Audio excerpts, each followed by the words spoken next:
In this lecture, we will study the Extrude tool. This tool is one of the key 3D modeling tools in Fusion. It allows us to generate 3D geometries by either adding material or by removing it, which we call Extrude Cut. To demonstrate this, we'll be modeling this part that we see here. It makes good use of the Extrude and the Extrude Cut tool. So we'll start off by doing some sketching, and then I'll introduce the various options, controls, and edits we have when using the Extrude tool. So to model this part, we'll start off with a sketch and an extrusion of the base. We'll then form the cylindrical feature at the back, like this. We'll then create the slot in the top using the Extrude Cut tool. We'll then add the boss around the slot. And then finally, we'll use Extrude Cut again to remove material from the base. This is a good part to demonstrate for this lecture, as it requires us to use the Extrude tool for both adding material and also removing material. So let's start by sketching the base. So I've opened up Fusion in a new design. Let's come up to the top left, create sketch. We're going to do this on the XY plane.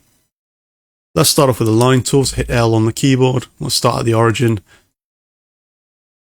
And then we're going to draw this line out 60. And then from there, we've got a tangential arc coming down with a radius of 25. So go on the arc tools, select tangent arc, start from this endpoint. Bring that around, put in 25, okay.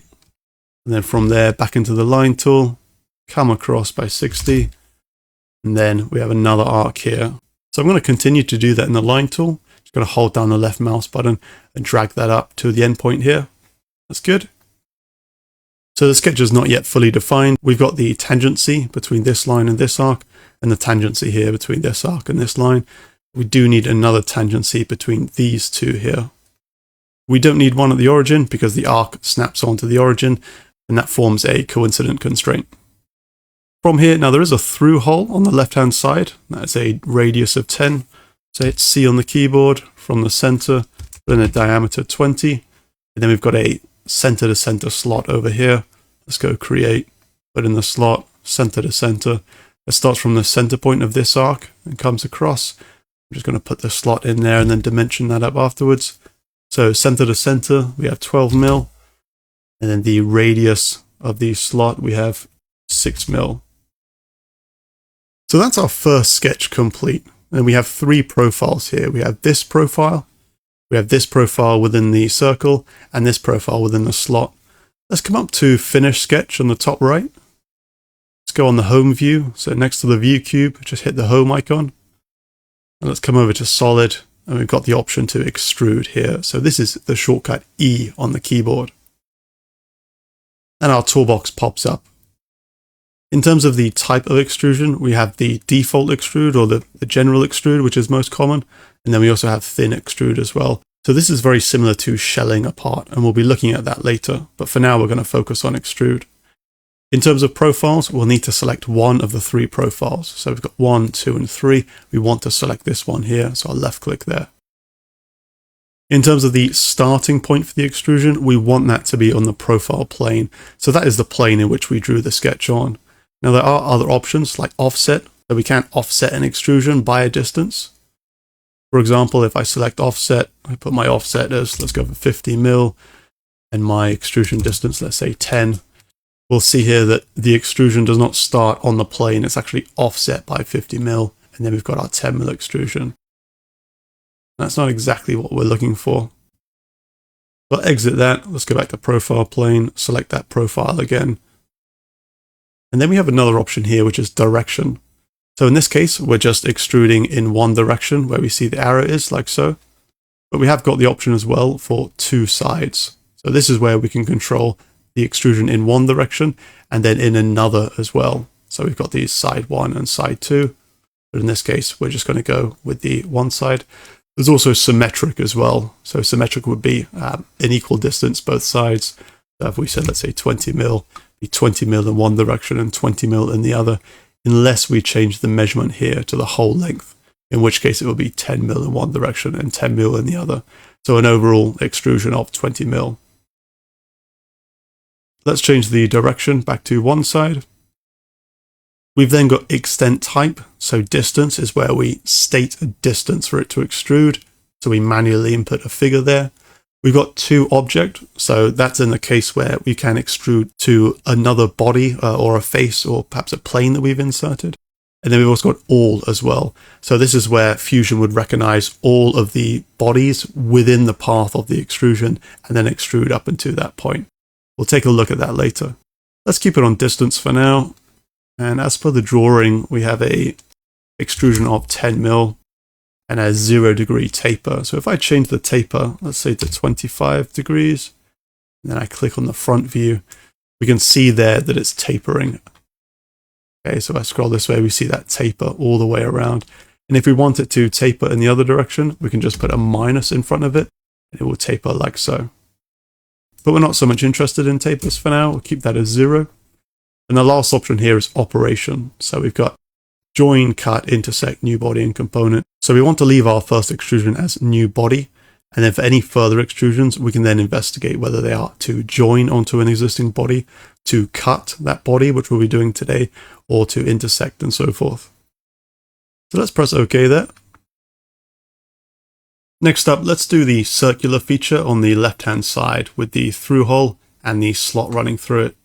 So to do this, we want to sketch on this face here and then extrude from that face.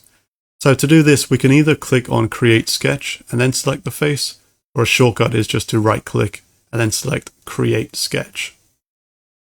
Now we're looking at that face perpendicularly. I'm going to choose the Circle tool, press C on the keyboard, and I want to snap on to the center point of this circle here and this arc. If we move the mouse here, Fusion will recognize we're trying to get to the center point, and we'll see that blue circle. Let's draw that out, and we can just bring that to the origin, as that's 50 mil. That's the diameter of this circular extrusion. We'll click there once. Then nice and simple, we'll come to solid, select extrude, and then we're going to select our profile here. So we do have 2 profiles available, but this is the one we want. So left click once there.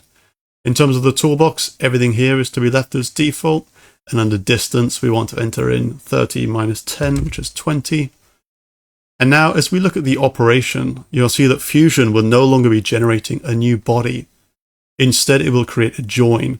So that will join essentially this body to this one. So we'll just have one body. So if I click OK for now, and then I come over to my browser on the left-hand side, and next to bodies, if I hit the drop down, you'll see we just have one body. And we can choose to hide that if we want. Now, if I come down to my timeline and I right click on the extrusion and then select edit feature. So I'm going to edit this extrusion here. Got my toolbox again. If I select new body and then OK, come over to our bodies folder and we see we've got 2 bodies there. We've got the new body, which is generated, and body 1. And we can choose to hide either one of these or show them. So it can be really useful when it comes to doing any presentation work or demonstrations and such. But for the purposes of this part, we only need a join in this case. So I'm going to edit feature, change that to join, press OK. And then we want to implement this slot, which is on this face here. So I'm going to right click on that face, hit create sketch. Now for this, I'm going to use the center point rectangle. So under my creation tools, rectangle, center point. And again, I want to snap on to the center point of these 2 circles here. So now we can see that blue circle. Let's left click once, snap on there, bring out our center point rectangle. Want to make sure this comes exterior of the 50 mil circle. So I'm going to enter in a length there of, let's say, 60 millimeters. Press tab on the keyboard. And then the width of this slot is 12 mil. Press enter. Got our geometry in place there. Let's come up to solid, select extrude again. Then we just need to extrude these certain profiles, which are this one here and this one here. Now notice that the default in Fusion is to add material. So for example, with this arrow here, Fusion is wanting to add material to this part, but actually we want to remove material in the other direction. So if we move the mouse down, we'll then see this red highlighted area indicating that material is then being removed. And also, if we look at the toolbox, we can see that the operation is not a new body, it's not a join, but it's a cutting operation, so essentially removing material. So we want to leave everything as default, so starting from the plane we drew on, only going in one direction, and we want this to be a distance extent type. So in this case, the slot depth is 6 mil, so type in -6. Okay, operation is cut, and that's correct, and press OK. And there we have our slot in place. Just go on the home view. That's looking good. The next thing we need to do is add the boss, which encapsulates the slot just here. So to do that, I want to sketch on this face here. So again, I'm going to right click, go create sketch. And here I'm going to use the offset tool because the entities of this slot are all present. So if I hit O on the keyboard, or you can go into modify and then select offset, we can then select the slot entities. So from here, I want to offset in the other direction. So I'm going to hit the flip, and then I'm going to enter a distance there of minus. So we've got the rad is 11 minus 6. So that'd be minus 5. Press OK. Then you see we've got this profile here. That's the one we want to extrude. I'm just going to hit E on the keyboard and then hover my mouse over till we see this profile selected. Not this one, this one. And then we're going to extrude that by a distance of 4 mil as per the drawing and leave everything else as defaults. And we do want that to be a join operation, so it just remains within the same body. Click OK. And there we have the boss surrounding the slot. And let's add one more feature to this part so we can practice again with the Extrude Cut tool. Now for this, we want to sketch on this face, and we're going to take off some material, giving us a slot on the underside of this part. So let's right click, go create sketch. And for this, I'm going to use the line tool and draw in a construction line. So under my line type, hit construction. When I come across, do I see the midpoint snap? Left click once, take that down to the midpoint snap of this horizontal. That's good. And let's turn off construction, put the palette back. I'm going to come under my create tools, rectangle. Let's go with the center rectangle. And this is why I drew the construction line in place, so that I can hover down and identify the center point of that construction line, which identifies the middle of this part. And I can just drag that out like so. I need to make sure that my slot width is exterior of both of those arcs. So I'm going to go for 125 mil. And then in terms of the width, let's go for 12 mil again. Press enter on the keyboard. Then let's come up to solid. Let's go on extrude. And let's select the according profile. So we've got 1, 2, 3. So in this case, we don't want to add material. So we don't want material coming out like this. So we're going to go in the other direction. Make sure the operation is cut. And in this case, we're going for -4 millimeters. Leave everything else as default. Press OK. And there we have the slot on the underside of this part. And that is our completed part. So it's a good practice of the extrude tool for both adding material and removing. And just before we finish this lecture, please do remember to save this part, as we will be referencing it in a future lecture. I hope you're able to follow along okay. And again, any issues with either the sketching or the 3D modeling, please send me a message. But aside from that, I will see you in the next lecture.